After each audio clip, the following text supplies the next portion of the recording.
Welcome to the Magnum Rewatch podcast. My name is Graham. I'm Kathleen. And we are from LoadingReadyRun. We're a butcher shop. We butcher jokes and then serve them up online. No, we're comedians of some repute. I was wondering how you were going to take that back to being something useful. I was just getting sick of saying that we make funny things every week. And I was like, you know what we're going to do this week? No, this week we're a butcher shop. But no, I like how you brought it back. Ha ha ha ha. It's good. Because you butchered the bit I was trying to... No, it's good. We're professionals, you can tell. Yeah, exactly. But we're not here to talk about comedy or meat. No. In fact, today we are here to talk to you about Magnum P.I., which is, again, it's weird that the show is called Magnum P.I., and he personally resents that term. Right? That's weird, isn't it? But the thing is, P.I. is so much catchier than Magnum, Private Investigator. Oh, yeah, no. From a TV standpoint, it's a good name. That's terrible, yeah. But this episode of the Magnum Rewatch podcast is for Magnum Private Investigator Season 2, Episode 2, Dead Man's Channel. Woo, spooky. Featuring new theme music. Yes. This actually happened last episode, was the new theme music. It's newer theme music. I mean, it's not dramatically different. It's not like the theme changed the way it did partially through Season 1. But the Magnum P.I. theme that it went to is not quite the Magnum P.I. theme that people know. This is a little bit more 80s and a little bit more like, wow. In fact, it's got guitar bits in it. Bits of entire guitars. Well, I mean, you can listen. You can hear the difference here.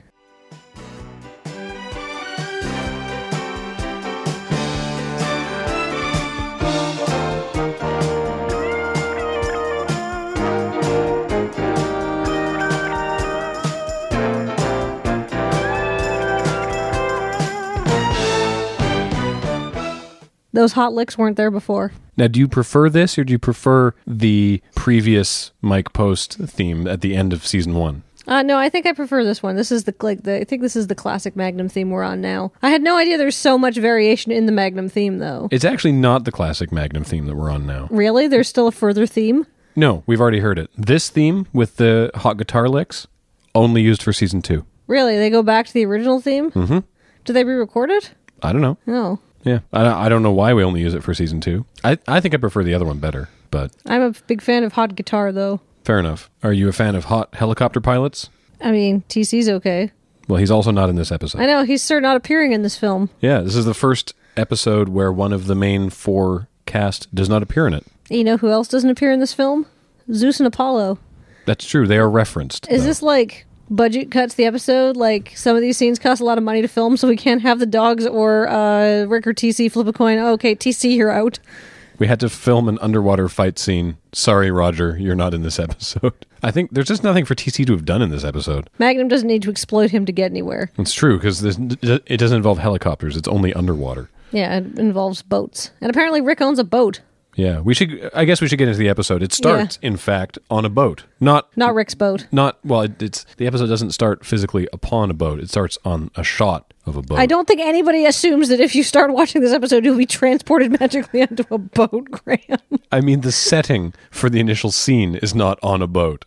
If it did, I don't think I'd watch Magnum. I'd be too afraid of what would happen next. The boat is abandoned and is sitting in the Nihoa Channel. And the Coast Guard drives up and goes, yep, sure is an empty boat. And a Coast Guard guy gets on board and ties it to the back of the Coast Guard boat, and they drag it in. This is like one of the most succinct pre-Magnum cold opens that we've seen. It's just like... this boat is empty. Coast Guard, sure is empty. Tow it in. Cut to Magnum in a Ferrari. I mean, they can't all be super involved. Well, guess who else is in the Ferrari with Magnum? I know this because I've seen the episode. It's a goat. Now, hey, no fair. You're not allowed to answer. You've seen the episode. You just admitted it. Should we go get somebody else to play the guessing games? All right, well, we've already given it away. Yeah, it's a goat. It's a goat whose name is Horus. A lady goat named Horus. Not like Horus, Egyptian god. Like H-O-R... Do we know? No, I looked it up. We never see it spelled. I looked it up. Oh, okay. Like the name Horus. Yeah, A-C-E. Okay. So H-O-R-U-S. Magnum's going to meet a potential client, but he has to deal with this goat first. The client, by the way, her name is Marion, and she's waiting outside Robin's nest, and Magnum pulls up with this goat, and she's like, are you Magnum, the private investigator? And he says, yep, just a second while I deal with this goat. and releases the goat into the Robin's Nest grounds. I mean, this seems like a fantastically bad idea. What's his story? It's that he's taking care of it for a friend because the goat is the pet of like a 9-year-old. And they're like on vacation or something, and they need someone to watch the goat. Yeah. So Magnum's watching this goat. Sure. This whole goat angle I don't like. I'm actually totally fine with it. I mean, it makes for some good comedy. Yeah. I neither like it nor dislike it. No. I'm going to go further than that. I like it. I would like it if they dealt with it better. Well, like if there was any sort of closure? Spoilers? Yes. Okay. If they deal with the goat at all. Even just a shot of them eating curry later in the episode? Oh my god, a closing shot of Higgins and the goat? That would be amazing. Oh, I was going somewhere else with that, but okay, sure. Anyway, Magnum talks to Marion, and she has a problem. The problem is that her father, Dr. Hammond, Professor Hammond, is missing. Professor Hammond is like an archaeologist, but he works a lot out at sea, and they found his boat, but no professor. They found his boat in the Nohoa Channel, and she thinks that he might still be alive, but she's not sure what happened, because he's normally very careful. He's got hundreds of hours worth of dives under his belt. Yeah, he's an experienced diver and all of his diving sailor. Gear was laid out on the boat. It was like laid out, ready to dive. So he never even dove. He never even went. It was very mysterious. Very mysterious. And she offers Magnum, she's like, I have $2,000 of scholarship money to pay you. And Magnum's like, scholarship money? Huh? And she's like, well, I'm here from UCLA. I'm doing my PhD in marine biology. Marine biology was a hot topic at this time in the 1980s. It was a very cool thing to do. And you know what? My dad wanted to be a marine biologist, and then he got out there and he's like, God, it's boring. I don't like studying the most dull bits of the sea. So he changed careers, but my dad did work as a marine biologist because it was cool. I guess he thought it would help him pick up chicks like Marion. UC San Diego, actually. Okay. She mentioned specifically. All right. Yeah. But anyhow, and Magnum's like, well, I don't really want to take your scholarship money. And she's like, well, that's all I have. And he's like, well, we'll worry about money later. Magnum helping ladies in distress. Well, she seems very nice. She does seem nice. She reminds me a little bit of Marion from Indiana Jones, right? She's got the same kind of dark hair and like a husky voice. Not much to tell you about this actress, Wendy Gerard. Just figured I'd mention, because I usually go pretty deep on talking about other roles that you might know them from. And to be honest, Wendy Gerard has not done a bunch of stuff. Her most regular role was she played Dr. Lenore Dudziak in the show After MASH. Oh, wow. Which was the follow-up TV series to MASH. The beloved TV show? Which you would be forgiven for forgetting that After MASH was a thing. Or not knowing that After MASH was a thing. I didn't know it was a thing. And everybody's heard of MASH. Most human beings either don't know or have forgotten that After MASH was a thing. Or are like purposely avoiding that information. I doubt Alan Alda is aware most days. Alan Alda's pretty old. I'm not saying he's senile, but... He seems pretty sharp. Notably, Alan Alda was not in After MASH. No, I'm sure he had better things to do, like count his MASH money. Magnum then goes to meet with Marion later on at her dad's boat. Because that's where she's staying. And while he's in the area, figures he may as well say hi to Rick, because Rick is down there on the King Kamehameha 1. Which I thought belonged to the King Kamehameha Club. But according to the DVD subtitles, or the DVD episode descriptions, this is Rick's boat. It is a 50-foot Bertram cockpit motor yacht. I have no idea how much a boat like this would cost, but it seems like a lot. I think this is the club's boat. I know the DVD says it's Rick's boat, but I think that's in the same way that the King Kamehameha Club is Rick's club. I don't think it's actually his. Although, how does the King Kamehameha Club have a yacht? They're a very exclusive club. Yeah, but remember they're having money problems in the first season? I don't know. Okay, so they have a yacht for convenience sake, I guess. And Rick, in between Magnum adjusting his fancy handkerchief, he has like a neckerchief and he keeps pulling it to the side and Magnum keeps pulling it forward. Just sort of idly this is happening during this conversation. I don't know what the point of this is. Well, it's just that Magnum thinks it looks better one way and Rick prefers it the other way. It's just like a little... it's a little friends messing with each other thing. Neither way looks particularly good. No, it's a stupid look, but it's Rick. Even I wouldn't wear this, and I'm a fancy lady. Rick wants Magnum to leave because there's members of the club showing up. But these don't look like regular club members. They pull up in like a black town car. One of them has a gun. Yeah. And Magnum's like, Rick, what club members are these? And he's like, Magnum, don't worry about it. Goodbye. Yeah, it's very suspicious. And Rick just leaves. And you're like, that's weirdly cagey from Rick. I mean, Rick does have some Underworld connections, right? Oh. So. All the way down under the world. I don't know. There's some weird guys. Who else shows up once Rick is pulled away? It's not TC. He's not in this episode. No, it's not. It's Tehani and her friends. Yes. Tehani is a local Hawaiian. She is a lady who's in charge. Yeah, it's never actually made clear who she is or in what capacity she is acting beyond vaguely mystic local woman. And the word haole gets thrown around a whole hell of a lot in this episode, which we talked about before. Yeah, if you remember it from our previous episodes, haole is Hawaiian for white person. It's Haole, specifically foreigner, but usually ascribed to white people because I'm sure they have different things that they call Japanese people, but typically just it means someone who's not from Hawaii.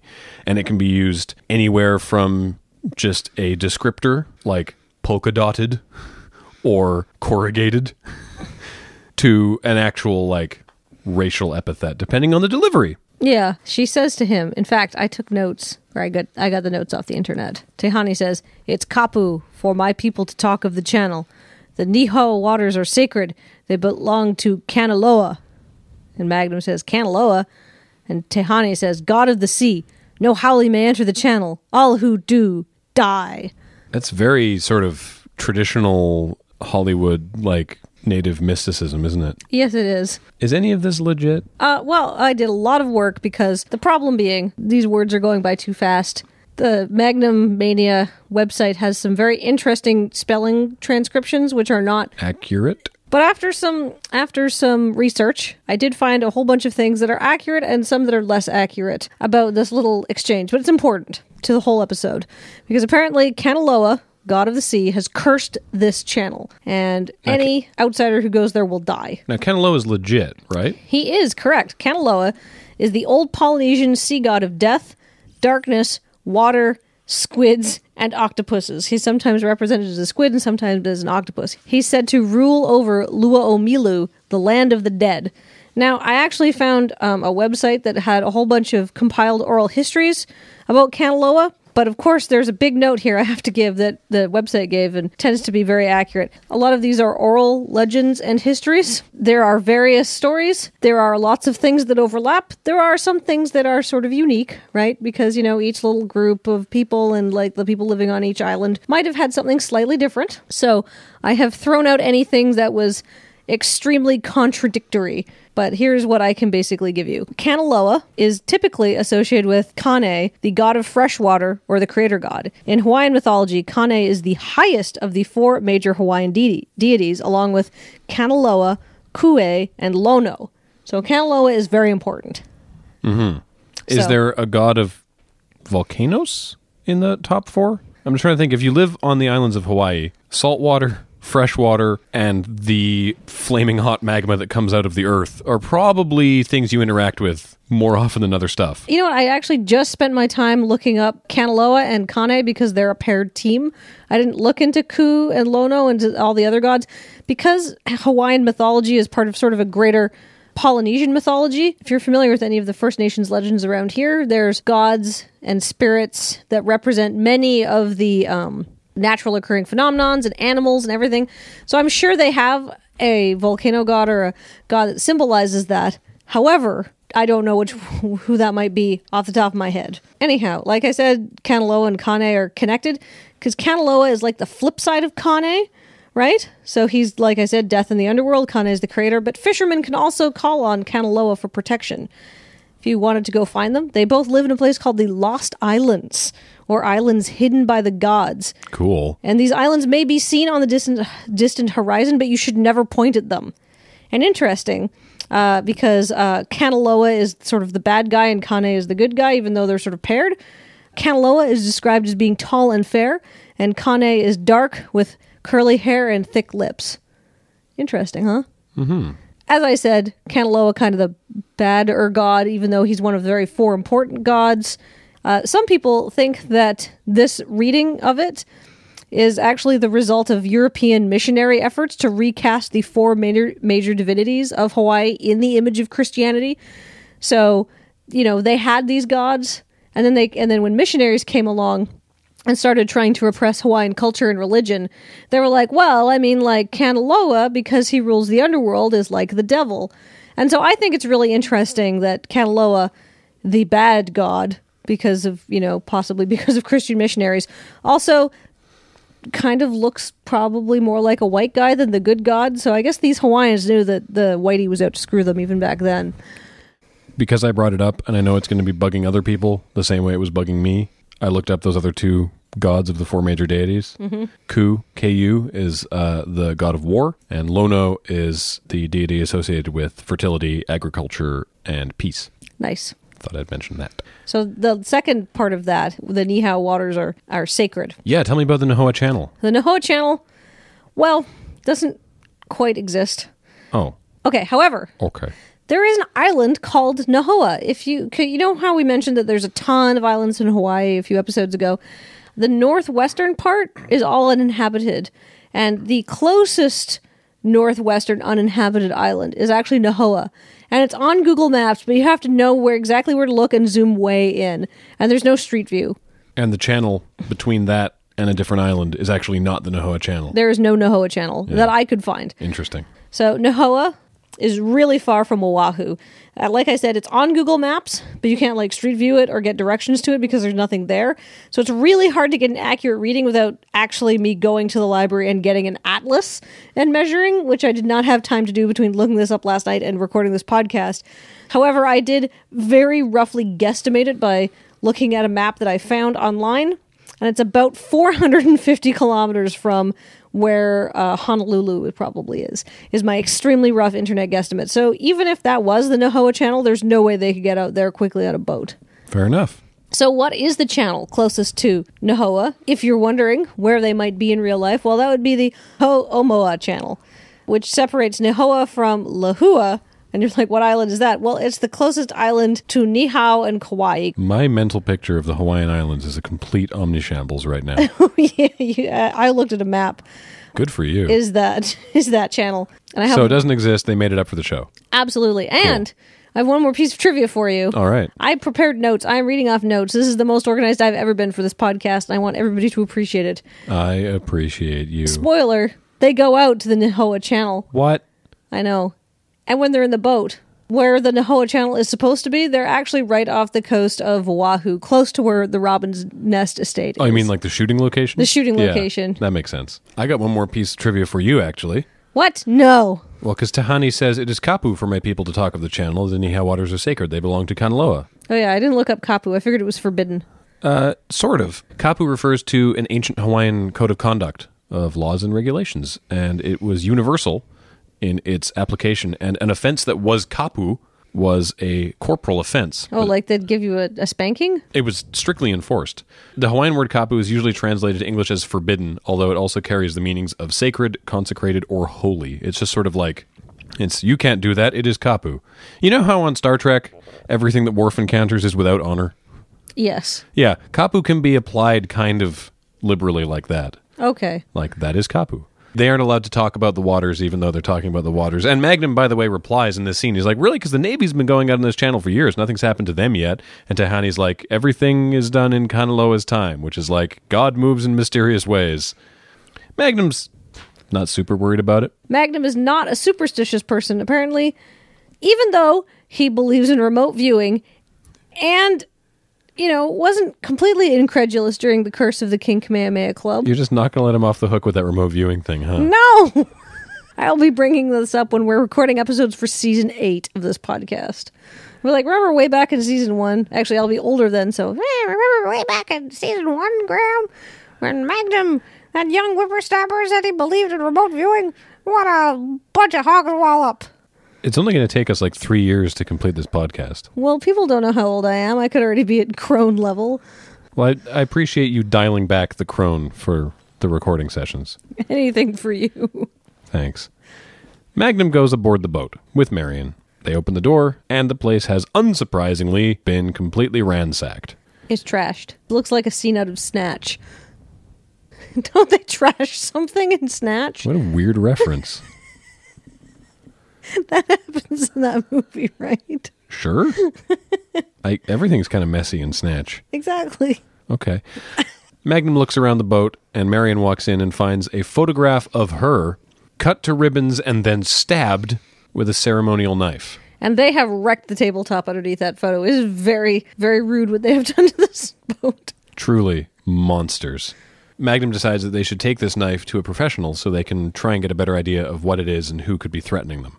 So they take it to Professor Martinez, who is a professor at a school, which you can tell because there's random school classroom bells going off during the scene, which was very confusing. I didn't recall there being bells in university, did you? No. Maybe she teaches at a community college. Maybe? I don't know. She's an anthropologist? Archeologist? I would assume she's an anthropologist. I think so. It's never explicitly stated, but that seems to be the sort of thing that she's into. They show her the knife, and she's like, oh, okay, I think I know what this is. Pretty sure, but let me call in the expert. And she calls in her assistant, Keone. Who's actually Hawaiian. I appreciate that touch. Mm-hmm. And he knows all about this sort of thing, and he says, yes, this is a ceremonial dagger of Kanaloa, and Howleys should not possess it, and then tries to leave the room with it. And Magnum's like, nope, still mine. Excuse me, that's mine. But it turns out that Marion and the professor don't seem to get along that well. Now, why would that be? Well, they have some disagreements about the validity of her father's work. Right. Because her dad was also a professor of anthropology or archaeology. It's never specified, is it? Not really. They just say professor. His main thing, this is his big theory, is that different cultures in different parts of the world could theoretically come to the same sort of end results of design or inventions without cross-pollination of ideas between the cultures. If people in China and people in Africa were completely left to their own devices and didn't talk to each other, they could both come to the conclusion that, boy, a wheel is great. Well, the example that she uses is early Hawaiian armor, which she feels is very clearly influenced by Spanish conquistadors because it looks so similar. And Marion's dad, Professor Hammond, was trying to say that he believed that the Hawaiians came up with that on their own, and it's just a similar looking design they came up with completely in a vacuum from Spanish influence. And for some reason, this really ticks off Professor Martinez, because I guess she has the opposing theory? Yeah, no, Professor Martinez is just like, rah, rah, rah, that's crap. She references her own book. I feel like she's definitely got a horse in this race. Mm-hmm. Anyhow, according to Professor Martinez, Marion's dad was kind of full of crap and has made some discoveries, but not a ton. You get the idea that maybe he's like a rogue academic or something. Mm-hmm.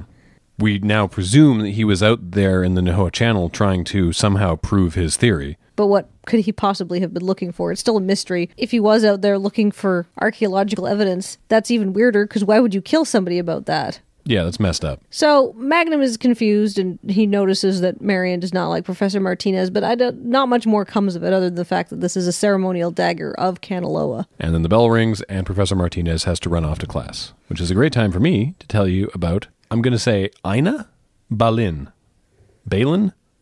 Ina or Ina? I-N-A. How would you pronounce that name? Probably Ina. All right, we're going to go with Ina. This is the actress who plays Professor Martinez. She started acting in the 50s, and in fact received a Golden Globe nomination for Best Supporting Actress for her performance opposite Paul Newman in From the Terrace. Before you said nomination, I was like, whoa, she's a quarter of the way there to an EGOT. And actually has a really sort of interesting connection to some of the themes in Magnum, because a lot of Magnum's personal demons in this show surround the Vietnam War. Balin toured Vietnam with the USO shows, and in 1975, she personally aided in the evacuation of orphans during the fall of Saigon. Oh, wow. And eventually adopted 3 of these orphans. She never married or had her own children. She has these 3 adoptive Vietnamese children. There was a made-for-TV movie made about her called The Children of An Lac. Oh, wow. And apparently, during the making of that made-for-TV movie, she became acquainted with Christy Marks, who at the time was working as a producer for various television shows, and used Balin's story for a character in Gem. Really? Yeah. The character of Ba Ni is based on Balin's adopted daughter, Ba Ni, but spelled differently. And Ba Ni's obsession with and struggle to find her birth father are the focus of several episodes of Gem and the Holograms, according to this Wikipedia entry. I love Gem, or I loved Gem as a child. I bet it probably doesn't stand up on repeat viewings, to be completely honest with you. But have you seen the trailer for the new thing? No, it doesn't look great. They're making a Gem movie? Yeah. I had no idea. Okay. Ina Balin, sadly, passed away at the age of 52 in 1990 from pulmonary hypertension. Oh, no. Brought on by heart disease, which is a bummer. But I thought that was interesting that she was actually present at the fall of Saigon. Luckily, we can rally with some comic relief thanks to the return of Lieutenant McReynolds. Yeah, McReynolds. You'll remember him from being exploited for his naval connections, and who was getting McReynolds to get him pictures from a satellite. Here's something really funny. Somebody emailed me these notes, and I did not even think about it at the time. Remember how Magnum was developing the film? Yes. How do you get that film if it came from a satellite? Federal Express? It's a pretty good service. See, you know why my mind glossed over it? They don't say they don't go to space. Because obviously you just download the pictures now. Maybe they just, got out the stepladder and climbed up to the satellite and... It's a very low satellite. Threw a black hood over it, pulled the film canister out the back, put a new one in. I feel like... You have to wind it a couple times. You don't have to put a black hood over it. It's in space, Graham. Oh, it's true. There's very little sunlight. I forgot about that. Anyhow, that's a gaffe from a previous episode, but that emailed comment stuck with me afterwards, but I didn't have a good time to bring it up until now.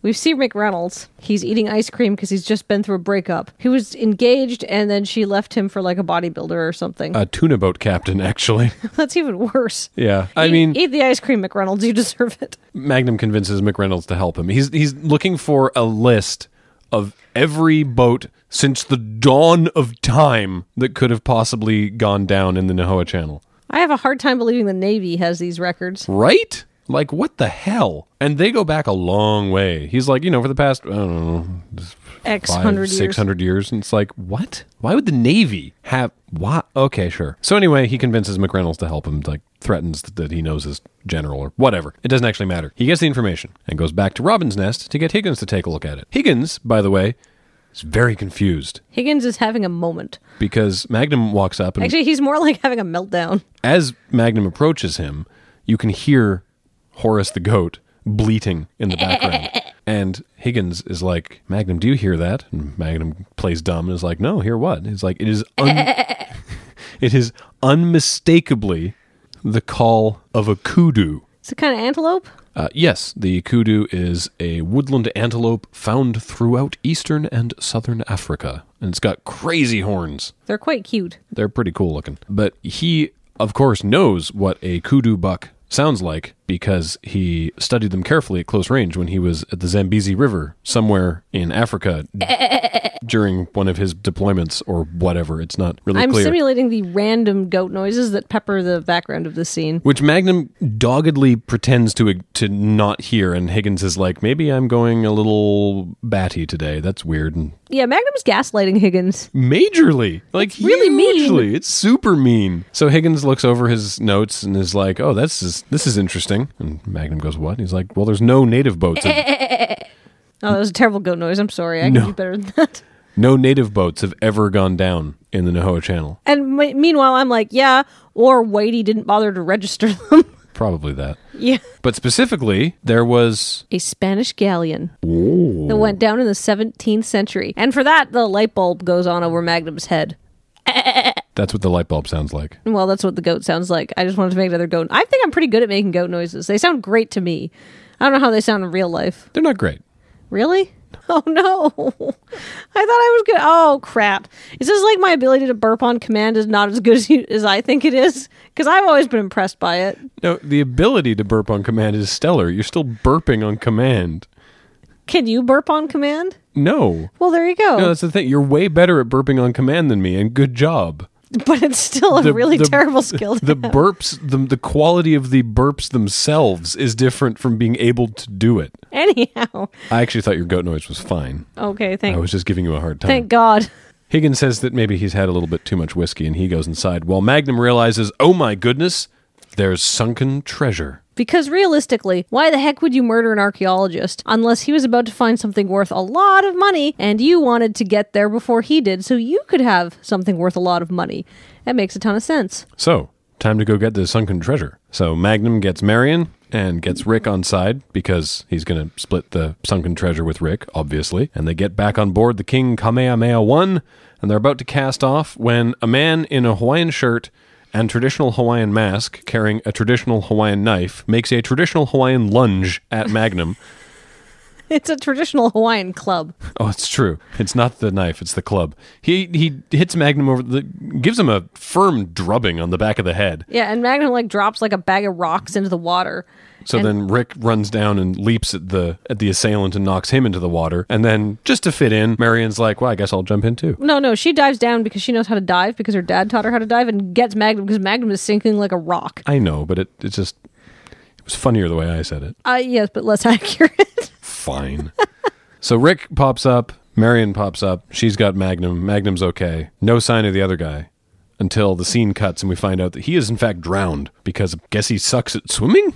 He got startled. Maybe he didn't mean to fall in and then he Well, he certainly didn't mean to fall in. Slipped. Rick knocked him hit in. his head or something? No, Rick knocked him in clean. But they did make some sort of idle reference to, I'm glad you were there or else I would have ended up like him. I guess implying that he had drowned or something, or maybe the impact on the water. I don't know. But the assailant, his mask came off. You know who it is? It's Keone. Oh my goodness, it's Professor Martinez's assistant. Interesting Indeed. At this point, I figured out the episode. Rick, that's good. Rick managed to smooth things out with the police with the standard "don't worry, we won't leave town" things. And Marion says, well, what are we going to get back out to the channel? What? And Magnum says, not while the police are literally still on the dock. Are we going to then drive away in a boat?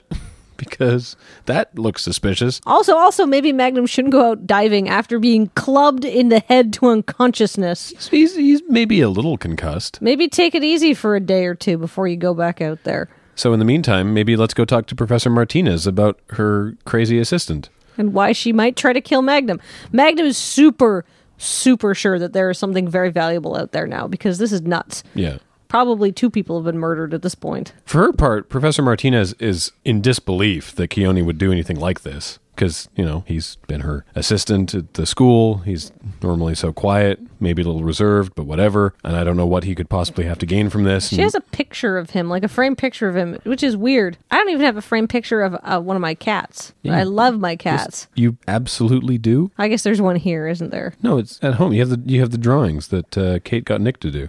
Yeah, but it's not a framed photograph. Okay. The point being, who has a framed photograph of their assistant? Maybe it's his office. Who puts up a photograph of themselves in their office? This guy tried to kill Magnum. He's obviously a little weird. I think it's a really, really strange detail. It's like the producers thought that they needed to remind us of who this guy was. As if we wouldn't get it from the context of the fact that we literally just saw him. This guy, the guy you saw alive in the same room. Why is it there? I don't know why it's there, nor do I know why Magnum asks if he can borrow it and then takes it out of the frame. And then doesn't take it. It never comes up. He's No. like, hey, can I borrow that? And she says yes, and then he just removes it from the frame, dismantles the thing, and takes the picture by itself, but it doesn't matter. Anyway, Magnum does, however, pull out from under his desk pad a map with an area of the Nohoa Channel, highlighted in red with a little circle and an X in the circle. Huh. And Professor Martinez is like, what? And Magnum's like, what? Well, and then Magnum tells Professor Martinez, he's like, I think there's a Spanish galleon out there. And Martinez is like, oh, that's so much like Hammond. To find something that would back up my research and then not to tell anybody. And it's like, really? That's where you go to after all of this, after 2 people have probably been killed? She's really salty about it. Oh my God, some people have terrible priorities. At this point, by the way, it should be mentioned that Marion has come to terms with the fact that her father is probably super dead. Well, considering they were randomly attacked. Twice. She's going through stuff and she was like, I was never good enough for my dad.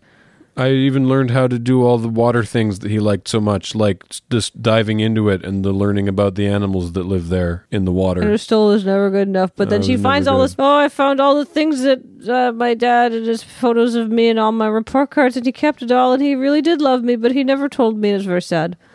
I liked that scene. I know, it was actually well acted. I'm just, skimming through it. Fair enough. So, from there, Magnum goes back to Robin's nest, where he finds Higgins, who's now pretty convinced that it wasn't because he was drunk that he was hearing this kudu buck, and is now armed with a rifle and is going hunting and still can't figure out how this kudu got onto the acreage, but boy, is it ever going down. And Magnum's like, please, you can't kill it because it's not a kudu. It's a goat. Its name is Horus, and you can't kill an animal once you know its name. To which Higgins replies, how did a goat get on Robin Masters' estate? Wait, I withdraw the question. Remove the creature immediately. And Magnum's like, look, just one more day. I need to take care of it. I'll give up the tennis courts. And Higgins says, you don't have the tennis courts. Magnum says, well, then I'll give you a share of the sunken treasure. And Higgins is like, sorry, what? And Magnum explains the whole case and how he thinks that this guy was killed because he had found a galleon. And Higgins is swayed by this, not for his own personal profit, but because he would like to give his share of the treasure to the British Museum. That it's made clear that that's not maybe the first place he went. He's like, ooh, money that I could use for good things. Higgins is human. He's allowed. Yeah, but he comes to the charitable conclusion at the end. Yeah. So Horus the goat gets a one-day reprieve. So he can continue eating all of Higgins' tropical flowers. Thank you. Magnum goes back out with Rick, just with Rick, out to the Nohoa Channel. Marion's still kind of sad. Magnum's pretty sure he knows where they need to stop. Well, considering he found that map with a frickin' X on it, like... Yeah, he dives overboard, starts looking around, finds like a jug, like a plastic jug, tied off as like a float so you could see something. And near there, he finds this stone tablet with some carvings in it and is like, well, it's not sunken treasure, but this is kind of cool. And Hammond was an archaeologist, so maybe this is what he was looking for. But why would you kill somebody over an artifact? And only after resurfacing and sort of lying to Rick about the nature of the treasure so that Rick won't be upset that he's not getting half of a bunch of doubloons or bullion. Spanish gold. Yeah, he basically tells Rick, he's like, no, don't worry, you'll get your share of the thing. And then they go talk to Marion, and he's like, so, would someone perhaps try to kill your dad over a tablet that maybe showed ancient Hawaiian armor dress from before the time of the Spaniards that totally backed up his claims? And Marion's like, I guess. I mean, that seems ludicrous. Why would you kill somebody over an academic quibble? But I don't think she quite said that. I think you're projecting a little bit. Yes, she agrees. So they go back out. So Magnum and Marion and Rick are back on the boat. They're out on the channel, and there's another boat there, and it's empty. So Rick hops onto the boat because they pull up beside it. Or at least a stuntman who looks very much like Rick from behind. That's true. And he investigates, and he finds the boat is empty, but it's filled with bomb-making supplies. Excuse me? Yeah, like timers and detonators and stuff. Wow. Which, by the way, Rick is also like, oh yeah, this is bomb-making stuff. And you're like... How do you know this? Rick? I wouldn't know that. I'd be like, there's a bunch of clocks here for some reason. I mean, he is the weapons guy. Oh, that's true. He's been in the military. I haven't. It's not necessarily because he's been in the military. I don't think there's bombs 101 at basic. There might be. You've never been to the military either. We don't know what they learn. That's true. If you've been to the military, right? Graham, I know bombs better than you. Care of Magnum Rewatch Podcast, Canada. I don't need to receive emails telling me. Just kidding. In fact, please don't email me about how good you are at making bombs. Let's just put that one to bed right now. That's not an email I want to have in my inbox. It's not an email you should send. In fact, it's probably worse for you. Don't send those emails. Just, I know you're fired up an email, you're halfway through. If you really want, you can... delete it, walk away. If you really want, you can send me a tweet and just be like, hey, Graham, about the latest Magnum rewatch, I was in the Army and I totally know that thing. And then that's the best. The best would probably be that we never talk about it again. But if you have to. Anyway... So Marion puts her scuba gear on, and Magnum's like, you're not going down there. And Marion's like, the hell I am, and dives over. And Magnum's like, whoa, women, and dives over himself. I don't think he goes wall woman. I think he's just like... It's hard to tell. He's got the scuba thing in his mouth. Yeah. And he says in narration she is as stubborn as her dad. Which we're assuming is very stubborn, because Magnum's never met him. Well, I mean, this guy did get killed, so he's probably pretty stubborn. Oh, yeah, that's so stubborn of him to get murdered. If that's a 1-to-1 correlation, I'm amazed you're alive. I could die at any second. How did she die, Doctor? Real stubborn. When they get down there, they find Professor Martinez planting a bomb on this tablet. She is so attached to her probably poorly read, thin academic tome that she not only killed Marion's dad, but she's going to blow up a priceless artifact. Is she like on tenure track and can't be like discredited or something like that? This is nuts. Why would you do this? What a crazy lady. Speaking of crazy ladies, I realized that there's a scene that we didn't talk about because it was completely useless and didn't affect the story in any way. Oh, right. Where Magnum goes to talk to Tehani again. And he's just like... Well, first of all, she's waiting there like a JRPG NPC. Yeah, she's just standing there looking at the beach. Looking at a canal. It's not even the beach. Yeah, he just walks up and she says, there's many dragons at the castle. And he's like, okay, and leaves. Like, what is their actual conversation? I think there's something out there. And she's like, don't go out there. It's not for white people. And he's like, okay, and then leaves. And she's like, great. And goes and like turns back around and goes staring at this canal where nothing is going on and no boats are going back and forth. Presumably till the next adventurer comes up. I don't know what her stake in this is. Apparently, she is part of a Kanaloa cult. They call them cults. They don't mean like cults in the way that we typically know a cult from media, like a... Not like the Hare Krishnas. No, this is like, just people who follow specific Hawaiian deities. And apparently, she thinks that howlies shouldn't go to the channel, and she's really concerned about it. It's unclear on what her stake in it is. At least Professor Martinez has some kind of easily explained motivation, even if it is dumb. But anyway, so they get in a knife fight. That's fun. Well, she tries to stab at Magnum, and Magnum is like, whoop, got your arms. And she's not super effectual because Magnum is much bigger and stronger than her. And then Marion swims up behind her and pulls the ripcord on her auto-inflating surfacing vest. So she goes, whoop, and Magnum is like, you go with her, I will stay here with Bomb. And Marion goes, okay, and goes, whoop, and follows her up. Rick helps Dr. Martinez on the boat, and then Marion gets on the boat and tries to attack Dr. Martinez, and Rick basically is like, whoa, everyone chill out. I think that Rick would not stop a cat fight. I think he'd be like, okay. It would be very one-sided. Professor Martinez is super out of breath and bogged down with all of her scuba gear, and Marion had just ripped all of hers off and lunged wildly across the deck. She's got murdered dad anger on her side, it's true. Yeah. So Rick manages to keep the piece up top, and he says, where's Magnum? And Marion says, down there with the bombs. Or, well, bomb. Bomb. And they're like, uh-oh, and then you see a and all the water, like, spews up in one spot, and they're like, oh, no, Magnum. And then Magnum appears on the boat behind them and is like, hi, guys. That's actually a very accurate description of that scene. Thank you. I remember it because I saw it last night. You can tell because of the DVD transfer that it's stock footage of an explosion because it's really, really beautiful, crisp shots of Rick and Martinez and Marion on the back deck of the boat, and then the reverse angle is very grainy. It's just reverse angle of grainy ocean, and then cut back to the boat. Really nice and crisp. Reverse angle of grainy ocean with explosion. Cut back to boat. Very crisp. Probably wouldn't have noticed on television. No, but we notice. We notice it all. And that's basically it for the episode. Yeah, after that scene, we cut to a shot of the tablet now pulled ashore being hosed off, and it looks really cool, and there's ancient Hawaiian carvings on it, and Tahani is there, and she's like, I'm okay with you now. Because you saved this Kanaloa thing, I guess? You saved like an ancient Hawaiian thing, so Kanaloa's not angry with you anymore. Kanaloa gives you a free pass. Yeah, so keep on being white. Presumably Martinez has gone to jail. I would hope so. Marion comes out and gives him a hug goodbye. And she's like, thank you for everything. And it's like an actual heartfelt hug. It's a really serious hug. Magnum clearly has developed some soft feelings for Marion. She's like, what about your fee? He's like, don't worry about it. And then he goes over to say hi to Rick, who's now wearing his stupid neckerchief again and has all the weird dudes on the boat. And Magnum's like, what is this? And Rick says, look, just cast off for me, would you? Don't even worry about it. So Magnum goes to the bow and casts him off and then leans over so he can look in the window of the boat.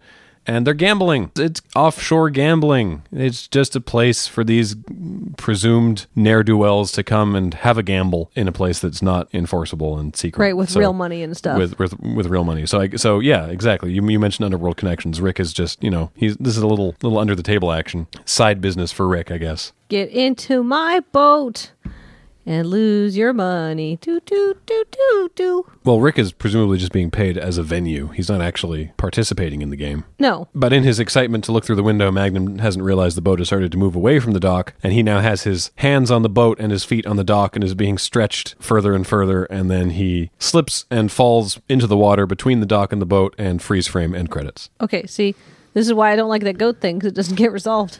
Presumably it either gets returned to its owner or Higgins kills it. And I guess Higgins is fine with not getting a share of the treasure because there was some cool history thing that was found. And yeah, the thing Higgins that was discovered is okay was with that. Archaeological significance. So I guess Higgins is fine with it?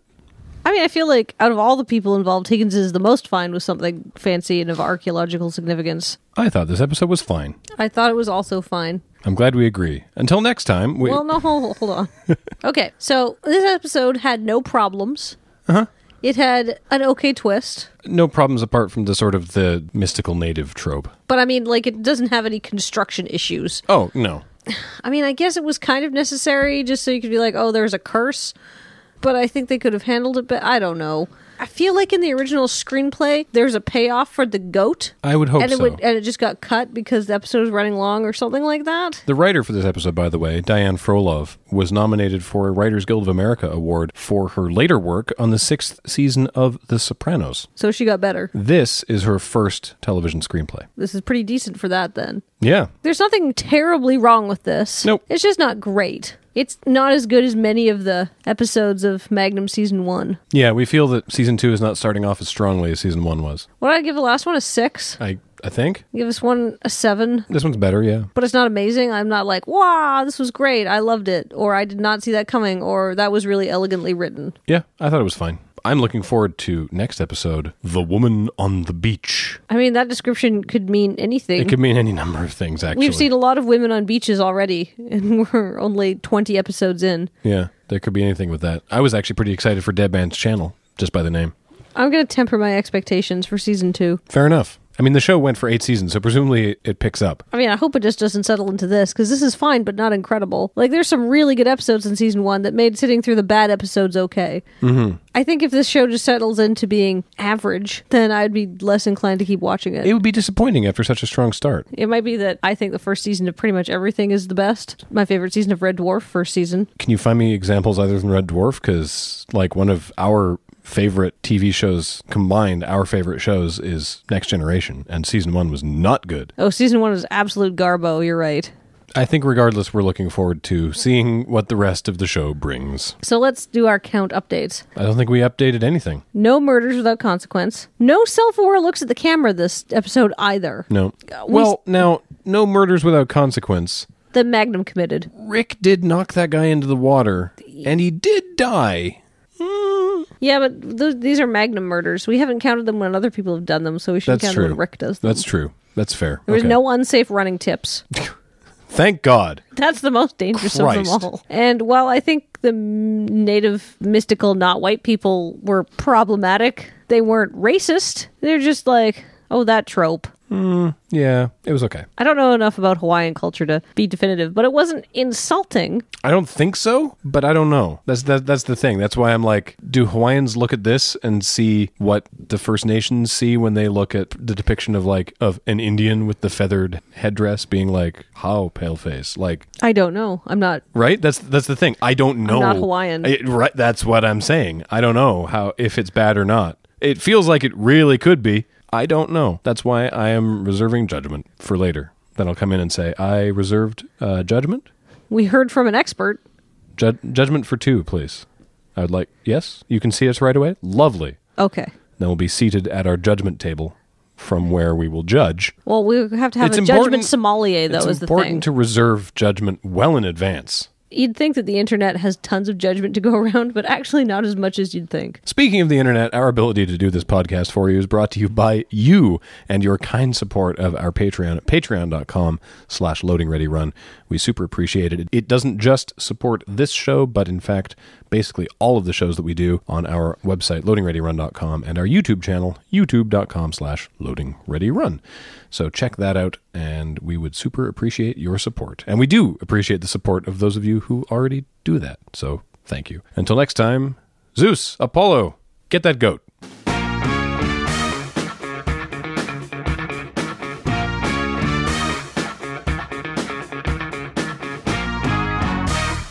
That has the added bonus of being a Harvey Birdman reference as well. How's that for a goat sound? It's pretty good. No. Better. Better? So more low? Is that what I sound like? No. Like, they sound so good in my head. Like, when I listen to my voice in my head, I sound amazing. And when I listen to my voice on camera, I sound like Fran Drescher. So... Okay, goat off. You go.